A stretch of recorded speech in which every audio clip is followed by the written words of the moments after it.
Você já parou para pensar que vive em um mundo cada vez mais dominado pelas cidades?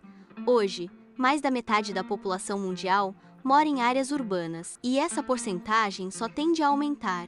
Em poucas décadas, estaremos falando de quase 70% das pessoas vivendo em cidades. Isso é o que chamamos de urbanização. Mas será que você realmente entende o que isso significa? Muita gente confunde urbanização com crescimento urbano, mas são conceitos distintos. Crescimento urbano diz respeito à expansão física da cidade, ou seja, ela ocupa mais espaço no território. Já a urbanização é um processo mais amplo. Refere-se ao aumento proporcional da população urbana em relação à rural, ou seja, quando mais pessoas passam a viver nas cidades do que no campo, estamos diante de um processo de urbanização acelerado. Esse fenômeno tem raízes profundas na história humana, mas foi a partir da Revolução Industrial, lá no século XIX, que ele ganhou força global. Antes disso, a maioria da população vivia no campo, trabalhava com agricultura, pecuária e tinha uma vida mais próxima da natureza. Com a chegada das máquinas e da produção em larga escala, muitos perderam seus empregos rurais e começaram a buscar novas oportunidades. E essas oportunidades pareciam estar nas cidades. Foi nesse contexto que surgiu o famoso êxodo rural.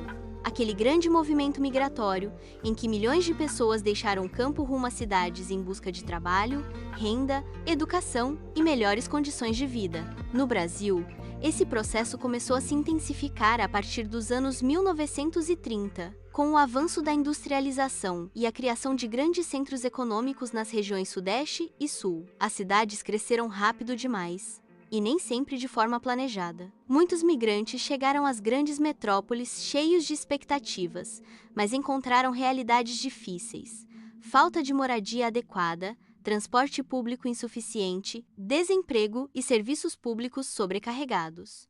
Mesmo assim, a tendência continuou. Até hoje, o Brasil é um dos países mais urbanizados do mundo. Mais de 85% da população vive em áreas urbanas. Mas não basta saber que as pessoas estão indo para cidades. É preciso entender como elas se organizam, quais os tipos de cidades que surgiram com esse processo e quais os impactos sociais, ambientais e econômicos dessa transformação. Vamos mergulhar fundo nesses conceitos? Começando pelo básico. O que é uma metrópole? Metrópole é aquela cidade que exerce grande influência política, econômica e cultural. São Paulo, Rio de Janeiro, Brasília, Recife, Belo Horizonte, Manaus. Todas elas são exemplos claros de metrópoles brasileiras. Elas são o centro de tudo: comércio, indústria, tecnologia, serviços, cultura. Atraem investimentos, empresas e, claro, pessoas. E é justamente por isso que elas acabam atraindo também outras cidades menores ao seu redor. Essas cidades menores ficam conectadas à metrópole por meio de fluxos de trabalho, transporte, consumo e até mesmo pela dependência de infraestrutura. Juntas, formam o que chamamos de região metropolitana. Um exemplo clássico é a Grande São Paulo, que engloba a capital e várias cidades vizinhas como Osasco, Guarulhos, Santo André, Barueri, entre outras. Quando essas cidades crescem tanto que praticamente se tocam, formando um único bloco urbano, dizemos que houve uma conurbação. É o caso de algumas regiões do litoral paulista, onde Santos, Praia Grande e São Vicente estão tão próximas que mal dá para notar onde uma termina e outra começa. Isso é urbanização em alta velocidade, e muitas vezes sem planejamento adequado. Agora vamos falar dos gigantes. As megacidades são aquelas com mais de 10 milhões de habitantes.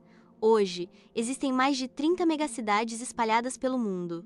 Cidades como Tóquio, Nova York, Mumbai, Lagos, Seul, Istambul, lugares onde a densidade populacional é imensa e os desafios urbanos são ainda maiores. Transporte público eficiente? Saneamento básico? Moradia acessível? Todos esses são problemas críticos nessas megacidades. E aqui no Brasil, temos nossa parcela de protagonismo nessa lista. São Paulo é uma megacidade consolidada, com mais de 20 milhões de habitantes na sua região metropolitana. O Rio de Janeiro também entra nessa categoria, assim como Brasília e outras capitais importantes. E o mais impressionante é que há apenas 3 décadas, o número de megacidades no mundo era minúsculo. Eram apenas 3. Hoje são mais de 27. Isso mostra como o ritmo da urbanização está acelerando. Mas se você achava que uma megacidade era grande, espere até ouvir falar em megalópole. Ela é ainda maior. é uma faixa urbana contínua formada pela junção de duas ou mais metrópoles ou regiões metropolitanas. O maior exemplo do mundo é o Bosphore, nos Estados Unidos, uma linha urbana que vai de Boston a Washington, passando por Nova York. É uma megalópole que abriga dezenas de milhões de pessoas em um único bloco contínuo. Por aqui tivemos tentativas. A ideia era que o eixo Rio-São Paulo virasse uma megalópole. Mas o crescimento seguiu outro caminho. Foi para Campinas, Santos, Sorocaba. Hoje, nossa principal megalópole está ali, entre São Paulo, Campinas e o litoral sul. Uma mancha urbana gigantesca, com milhares de quilômetros quadrados e milhões de pessoas. Agora, vamos falar da parte difícil. A urbanização no Brasil foi rápida, intensa e nem sempre planejada.